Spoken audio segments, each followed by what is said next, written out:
Ya, kalau untuk kesulitan, karena saya juga backgroundnya bukan dari perikanan, jadi itu juga jadi sedikit kendala ya, kesulitan di awal-awal budidaya, menghadapi cuaca yang perubahan cuaca yang cukup ekstrim ya. Itu di situ juga kadang menimbulkan penyakit-penyakit yang terjadi pada ikan dan akhirnya menimbulkan kematian. Namanya usaha itu nggak bisa dapat hasil secara instan ya, jadi memang harus sabar. Kadang kita juga sempat di titik yang jenuh gitu ya.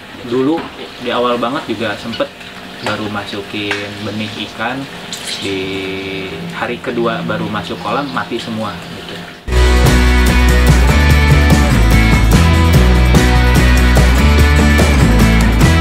Perkenalkan, nama saya Puji Hatmoko. Saya founder dari Kang Puj Farm yang berlokasi di Cihelang, Ciparai. Awal mula berdirinya dari Kang Puj Farm dulu di tahun 2017, saya sempat dapat mata kuliah manajemen farmasi karena saya dari backgroundnya farmasi. Kemudian dari situ didorong sama dosen untuk memulai usaha, dan kebetulan saat itu melihat satu permasalahan, yaitu terkait pasokan ikan lele, khususnya ya air tawar di wilayah perkotaan yang masih kurang. Hingga akhirnya saya mencoba memutuskan untuk budidaya ikan lele atau ikan air tawar lainnya.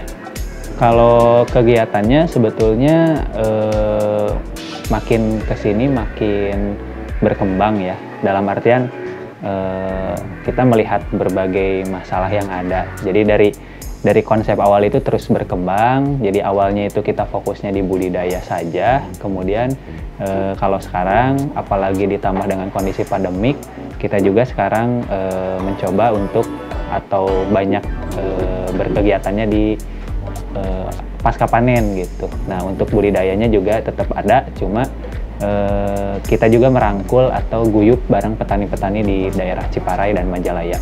Ya, karena sekarang kita banyak berfokus juga di pasca panen atau di pengolahan ikan. Jadi dengan adanya pandemik itu malah kalau dari orderan itu malah tambah banyak gitu ya. Bahkan kita juga ada pengembangan produk dari yang asalnya itu ikan segar atau ikan beku. Kita sekarang juga masuk ke fillet, ada fillet gurame, ada fillet lele juga. Kalau budidayanya sebetulnya kita fokusnya di segmentasi pembesaran. Jadi kalau untuk pembenihannya sendiri atau bibitnya dapat dari mana, kita kerjasama dengan petani-petani yang ada di Ciparai, di BBI, kalau nggak di Majalaya. Kalau yang diternakan sih lele sangkuriang, nila nirwana, sama nila bangkok. Setiap karakter ikan punya ciri khasnya masing-masing.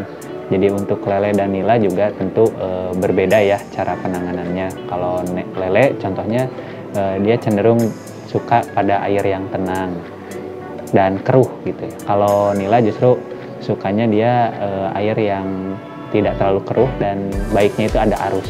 Kalau di sini kita pakai aerasi untuk merekayasa itu.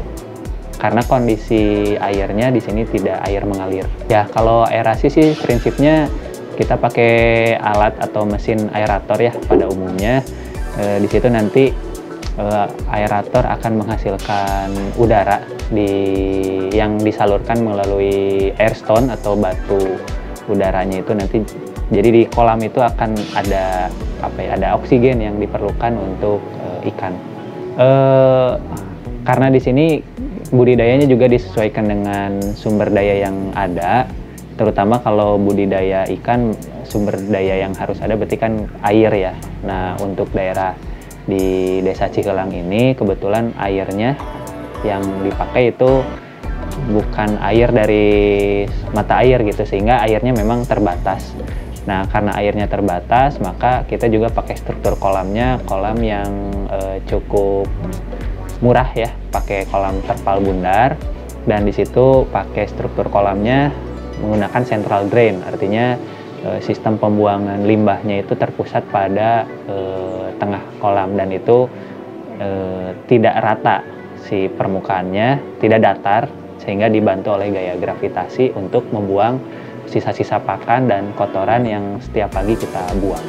Kalau pengalaman di sini sih, kalau untuk budidaya di ikan yang paling harus diperhatikan adalah aspek air ya, karena sebetulnya kunci utama dari budidaya ikan itu sendiri adalah manajemen air. Jadi kalau airnya baik, insya Allah kondisi ikan juga akan sehat. Maka harus selalu diperhatikan bagaimana atau kapan air itu harus diganti, air itu harus dikurangi dan ditambah dengan yang baru. Itu yang pertama. Kemudian yang kedua dari manajemen pakan. Jadi jangan sampai memberikan pakan itu terlalu berlebihan, karena apabila berlebihan itu malah akan menimbulkan penyakit sehingga berdampak pada kematian yang cukup banyak gitu ya, atau massal. Mungkin dua itu yang paling diperhatikan. Ya, kalau untuk kesulitan, karena saya juga backgroundnya bukan dari perikanan, jadi itu juga jadi sedikit kendala ya, kesulitan di awal-awal budidaya. Itu harus belajar dari nol, belajar dari berbagai sumber, dari buku, dari jurnal, dari video-video yang ada di YouTube. Kemudian setelah dipraktekkan ternyata semua teori itu belum tentu sesuai gitu ya, karena tergantung tempat, tergantung juga permasalahan yang dihadapi itu berbeda-beda. Itu yang pertama. Kemudian yang selanjutnya, permasalahan lainnya adalah ketika menghadapi cuaca yang perubahan cuaca yang cukup ekstrim ya. Itu di situ juga kadang menimbulkan penyakit-penyakit yang terjadi pada ikan dan akhirnya menimbulkan kematian. Itu yang harus disiasati sih ya, kondisi airnya, bagaimana salinitas atau kandungan garam, dan lain sebagainya. Jadi ya namanya usaha ya, atau di budidaya ya, kematian juga salah satu faktor yang nggak bisa dihindarkan. Yang paling mungkin kita upayakan adalah bagaimana jumlah kematian itu tidak terlalu banyak. Sehingga untuk mencegah itu biasanya kita pakai berbagai